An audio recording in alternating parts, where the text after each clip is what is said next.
ሰላም ጤና ይስጥልን እንደምን ሰንብታችኋል? የተከበራችሁ የኢትዮጵያ ንግድ ባንክ የቴሌቪዥንና የሬዲዮ ፕሮግራም ተከታታዮች፣ የኢትዮጵያ ንግድ ባንክ እንደሚታወቀው በወርሃ ረመዳን የተለያዩ አካባቢዎች እየዞረ ደንበኞቹን ይዘይራል። እንኳን አደረሳችሁ፣ የጾሙም የተባረከ የጾም ወቅት እንዲሆንላቸው ይመኛል።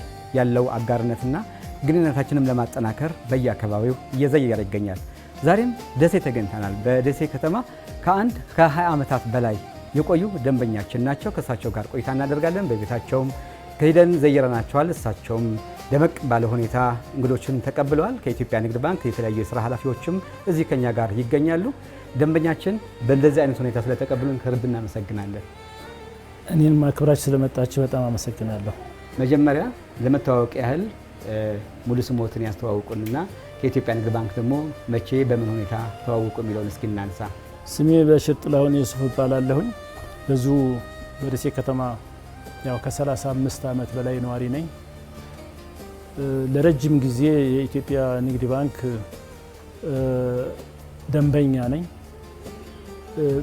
እንደውም የኢትዮጵያ ንግድ ባንክ ከወለድ ነፃ ከመጀመሩ በፊት ጀምሮ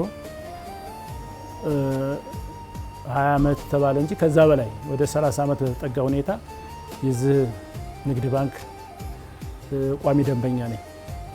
መልካም። እስኪ እንደው ለማስታወስ ያህል መጀመሪያ የኢትዮጵያ ንግድ ባንክ አካውንት የከፈቱበት ሂሳብ የከፈቱበት አጋጣሚ እንዴት ነበረ? አቀባበሉ የሰራተኞቹስ እንዴት ያዩታል?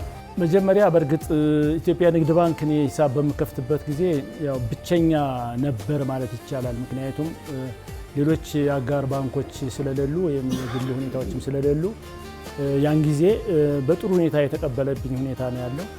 ከዛ ወደዚህ ደግሞ ብዙ ባንኮች በየቦታው ከወለድ ነፃም ሌላም ባንኮች የተመሰረቱ ቢሆንም እንደ ኢትዮጵያ ንግድ ባንክ በጥሩ ሁኔታ የምንገለገልበት ባንክ የለም። ምክንያቱም እኛ ሰራተኞቹም ከልብ ነው የሚያገለግሉት፣ ከልብ ነው የሚቀበሉት፣ የሚያስተናግዱት። ትልቅ አመኔታ አላቸው። ገንዘብ ብንሰጣቸው ቢተርፍ ይመልሳሉ። እነሱም ደግሞ በአማና በክብር ነው የሚቀበሉ እና የሚያስተናግዱ። ረጅም ዓመት እስከ 30 ዓመት ወይም ከ20 ዓመታት በላይ በኢትዮጵያ ንግድ ባንክ እንደ ደንበኝነት ቀጥለዋል እና ምን አይነት አገልግሎቶች ይጠቀማሉ እርስዎ? እስካሁን ስጠቀምበት የነበረው ነጋዴ ነኝ እኔ። የተንቀሳቃሽ አገልግሎት ነበረ። የቁጠባም የተወሰነ ነገር ነበር። ከዛ ወዲህ ለተንቀሳቃሽ አገልግሎት ነው ስጠቀም የነበረው። አሁን ደግሞ ከወለድ ነፃ አገልግሎትም እየተጠቀምኩ ነው ያለሁት። የኢትዮጵያ ንግድ ባንክ አሁን ዛሬ እርስዎ ቤት መተን እንደዘየር ነው የተለያዩ ቦታዎችም ይዘይራል። የኢትዮጵያ ንግድ ባንክ በእንደዚህ አይነት ሁኔታ በተለያዩ አጋጣሚዎች ደንበኞችን መዘየሩ ምን አይነት ስሜት ይሰጣል? በጣም ደስ በሚል ሁኔታ ነው። በመመረጤ ከልብ ነው ደስ ያለኝና አመሰግናለሁ። በእርግጥ ይሄ አብሮ መብላት፣ አብሮ መጠጣት፣ አብሮ መወያየት ፍቅርን ይጨምራል፣ ያለውን የደንበኝነት ሁኔታ ያጠናክራልና በዚሁ ነገር ቢቀጥሉበት ተገቢ ነው እላለሁ። እንደውም እኔ አሁን እዚህ በደሴ ከተማ ያሉ የኢትዮጵያ ንግድ ባንኮች ጥሩ ወንድሞች አሉ። እኛ መርጠን ሳይሆን የተመደቡት እናንተ መርጣችሁ የሰጣችሁት ጥሩ ወንድሞች አሉንና እኒህ ሰዎች የኛ ኩራቶቻችን ናቸው። ያማክሩናል፣ የብድር አገልግሎትም እንድንወስድ ይገፋፉናል፣ ጥያቄ የሚያቀርባሉ። በተለያየ መልክ ይህንንም ተጠቃሚ ነን። ምክንያቱም እኔ በቀጥታም ባይሆን በተዘዋዋሪም ቢሆን የብድሩ ተጠቃሚ ነኝ ማለት እችላለሁ፣ በቤተሰብም በምንም ሁኔታ። ስለዚህ እኛ እነዚህ ወንድሞቻችን በመኖራቸው እኔ ከልብ ኩራት ይሰማናል። ምክንያቱም የኢትዮጵያ ንግድ ባንክ መርጠን የመጣ ነው በአብዛኛው በአካባቢ ልጆችና በዚህ በደሴ ከተማ ተወላጅ በሆኑ አመራሮች ወይም የዲስትሪክት ኃላፊዎች በመመደባቸው እኛ ከልብ ይህንን ባንክ እንድንመርጠው ትልቅ አስተዋጽኦ አድርጎልናል እላለሁ። የኢትዮጵያ ንግድ ባንክ ድሮም ሲጀመር በመስኮት ነበረ ከወለድ ነፃ የባንክ አገልግሎት የጀመረው። እሱም ያኔም ደንበኛ ነበሩ። በኋላም ሲቢኢ ኑር ወይ ደግሞ ከወለድ ነፃ የሚል አገልግሎትም ጀምሮ እምነቱን በሚፈቅደው ሀላል በሆነ መንገድም ለእምነቱ ተከታዮች የሚያቀርብበት አገልግሎት አለ። ይህንን ሁሉ አነጻጽረው እስኪ ይንገሩ። በጣም ይለያል። እስካሁን ድረስ በእርግጥ በአገልግሎቱ ደረጃ ላይ ገለልተኛ ሆነን የኖርንበት ሁኔታ ነበረ። በተለይ ይሄ ከወለድ ነፃ የባንክ አገልግሎት ከመጣ ወደዚህ ግን ሁላችንም ከልብ ነው አሁን ኢትዮጵያ ንግድ ባንክ ባንካችን ነው የራሳችን ነው ብለን የምንለው ከልብ ነው። ምክንያቱም ፊት ብዙ ያው ሐራም ነው የሚባል ነገር ስለሚበዛ እኛ ከተጠቃሚነት አግለን ተጎርተን ኑረናል። አሁን ግን ከልብ እኔ ጨምሮ ሌሎችም ሙስሊሙ ማህበረሰብ ተጠቃሚ ነው እላለሁ። ምክንያቱም አሁን ሌላው ሁሉ ባንክ አለ። በእርግጥ በትክክለኛ ደረጃ ያሉትን ሊፈጽሙ የሚችሉት ኢትዮጵያ ንግድ ባንክ እኔ ለየት ያደርገዋል ብዬ ገምታለሁ። የኢትዮጵያ ንግድ ባንክ እርሶም ነጋዴ ስለሆኑ ንግዱን ማገዝ ከአንድ ባንክ የሚጠበቅ ነው። በተለይ ደግሞ ሐላል በሆነ መንገድ ደግሞ እምነቱን በሚጠብቀው መንገድ ማገዝም ግዴታው ነውና እርሶ በአካባቢው ላሉ ነጋዴዎች እርሶንም ጨምሮ የሚያቀርበው የብድር ወይ ደግሞ የፋይናንስ አቅርቦት እንዴት ያዩታል? ማሻሻል ያለበት ነገርም ካለ ጥሩ ነው። አሁን ያው ነጋዴው አይደለም አሁን በእኛ ደረጃ ያለው ከኛም የተሻለም ነገር ቢሆን በራሱ የሚንቀሳቀስ ብቻ የለም። ምክንያቱም የገንዘብ እጥረት ሊኖር ይችላልና በተለያየ ነገር ያው ሀብት ቢኖረውም ኢትዮጵያ ንግድ ባንክ ከወለድ ነፃው ጋር ተሳስረን እስካልሰራን ድረስ ውጤታማ ነን ብዬ ስለማልን መተሳሰሩ ተገቢ ነው እላለሁ። በዚህ አጋጣሚ የበዓል መልእክቶትም እንኳን አደረሳችሁ የምትሏቸውም አካላት ካሉ መልእክትም ማስተላለፍ ይችላሉ። ለመላው ኢትዮጵያ ሙስሊሞች እንኳን ለኢድ አልፋጥር በሰላም አደረሳችሁ። ወንድሞችም ልጆችም በየቦታ ያላችሁ ልጆችም እህቶችም እንዲሁ ጓደኞችም ውጭ ሀገርም ያሉ ሀገር ውስጥም ያሉ እንኳን ለኢድ አልፈጥር በሰላም አደረሳችሁ ለማለት እወዳለሁ። አመሰግናለሁ። እኔም አመሰግናለሁ። ወደ ሼህ ልምጣ። እንደምንወት እንኳን አደረሰዎት። እንኳን አብሮ አደረሰን። አልሐምዱሊላህ። ዛሬ የእርሶ ወንድምም ልጅም የመንፈስ ልጅ እንዲሁም በዚያራውም በየጊዜው የምትጠያየቁ ቤተሰብ ቤት ነው የተገናኘ ነው ዛሬና የኢትዮጵያ ንግድ ባንክም በተለያዩ አጋጣሚዎች በሚያደርጋቸው ሁኔታዎችም ሼህም አሉበትና ዛሬ የተደረገው ነገር እርሶ እንዴት አዩት? ምን ተሰማዎት? ከስስኪን ጀምር። አልሐምዱሊላህ በጣም ደስ በሚል ሁኔታ ወንድሜ በሽር ጥላሁን ጥሩ ሰው ነው፣ ጥሩ ጓደኛዬ ነው። እሱ ቤት ደግሞ እንደዛ አይነት ንግድ ባንኮች ጋር ሆኜ በመገኘቴ በጣም ተመጠን በላይ ደስ ይለኛል። አልሐምዱሊላህ ነው የምለው።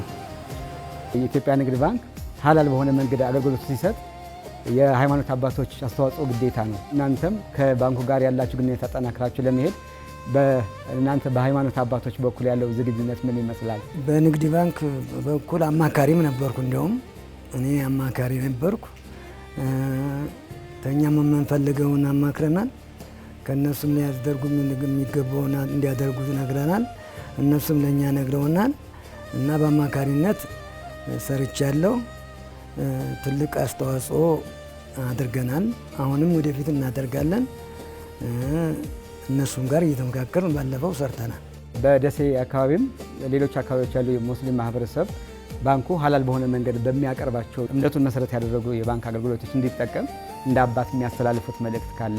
ሙስሊሙ ህብረተሰብ ባንክ ጋር ግንኙነቱን ያቋረጠ ብዙም ብሎ እያስገባ አማካይት ያጣ የንግድ እንቅስቃሴ በቸክ ብቻ እንጂ ሌላውን እንደፈር ብሎ ለመስራት በጣም ይሸገር ነበር። መስኮቱ እንኳ ብዙም አመርቂም አልነበረም። እንደገና ደግሞ አሁን ራሱን ችሎ ተከፈተ። አሁን ሙስሊሙ ህብረተሰብ እየተሳተፈ ምንም ወደፊትም ይሳተፋል። ያው የመጀመሪያው ቁስል እንደ ወደ ኋላም ቢያስቀረውም ቅስቀሳ እየተደረገ እኛም በሃይማኖት አማካኝ በሚደረግበት ስብሰባ ላይ ገለጻ እያደረግን ያለ ነው። አሁን ወደፊት ለሙስሊሙ ትልቅ አስተዋጽኦ ያለውና ትልቅ ጥቅም ያለው ነው።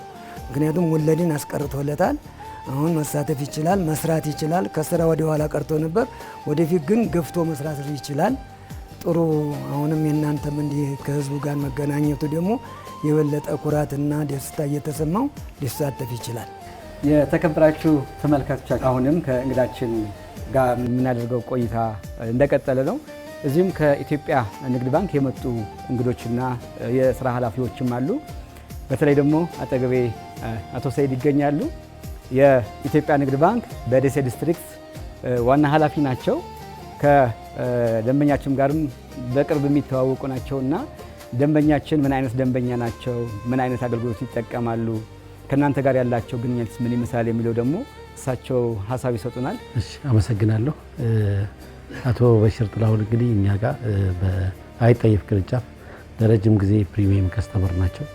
በጣም የምናከብራቸው ትልቅ ደንበኛችን ናቸው። እነዚህ አይነት የዚያራ መርሃ ግብሮች ከደንበኞቻችን ጋር ያለን ግንኙነት ከማጠናከር አንጻር ባንኩንና ማህበረሰቡን ከማገናኘት አንጻር ምን አይነት አስተዋጽኦ እያደረገ ነው? በጣም ትልቅ ወሳኝነት ያለው ነገር ነው። ቀደም ሲል ተመሳሳይ ነገሮች ቢደረጉም ይህም ተጠናክሮ መቀጠሉ በተለይ ደንበኞቻችንን በደንብ እንድናውቅ፣ ደንበኞች ግንኙነታችንን እንድናጠናክር፣ ሌሎች ሰዎችንም እንድናውቅ፣ በእሳቸው ስር ያሉ ሰዎችንም ተዋውቀን የባንኩ ደንበኛ ያደረግንበት ነገር ስላለ ትልቅ አስተዋጽኦ ይኖረዋል። እንግዲህ ወደፊትም ይህንን አጠናክተን እንቀጥል ይሆናል ማለት ነው። ደሴ አካባቢ ከንግድ ጋርም የተያያዘ ነው። ብዙ የንግድ እንቅስቃሴዎች ያሉበትም ስለሆነ ነጋዴዎችም ስራቸውን ለማቀላጠፍ የበለጠ ደግሞ ለማሳደግ የፋይናንስ አቅርቦት ዲስትሪክቱ ምን ያህል ዝግጁ ነው ለማገዝ የሚለውን ቢያነሱላቸው። ያው በአብዛኛው እንግዲህ ዋና መስሪያ ቤታችን ከፍተኛ የሆነ በጀት ነው የብድር በጀት እየተመደበ ያለው፣ የፋይናንስ በጀት እየተመደበ ያለው። ያንን እንዲጠቀሙ ባንኩ የመጡትን ደንበኞች ሙሉ በሙሉ የምናስተናግድ መሆኑን በዚህ አጋጣሚ ለመግለጽ እፈልጋለሁ። እናመሰግናለን አቶ ሰይድ። የኢትዮጵያ ንግድ ባንክ የቴሌቪዥንና የሬዲዮ ፕሮግራም ከአቶ በሽር ቤት አሁንም ዝግጅታችንን እንደቀጠለ ነው። ከኢትዮጵያ ንግድ ባንክ ከዋና መስሪያ ቤት የመጡ የስራ ኃላፊዎችም በመካከላችን ይገኛሉ። የኢትዮጵያ ንግድ ባንክ እንደዚህ አይነት የዚያራ መርሃ ግብሮች ሲያካሂድ በተለያዩ ዲስትሪክቶች ባሉ በቅርንጫፎችም በዲስትሪክቶችም በኩል የተለያዩ ደንበኞችን እየዘየረና እየጠየቀ ይገኛል። ዓላማውስ ምንድን ነው? እዚህ የተገኘንበት ምክንያትስ ምንድን ነው የሚለው ደግሞ አጭር የሆነ መልእክት ያስተላልፉልናል። ብስሚላህ አመሰግናለሁ። ረመዳን የበረከት የእዝነትና የአብሮነት መገለጫ ነው። ሰው ለሰው ተቀራርቦ ያው ይዘያየራል፣ አብሮ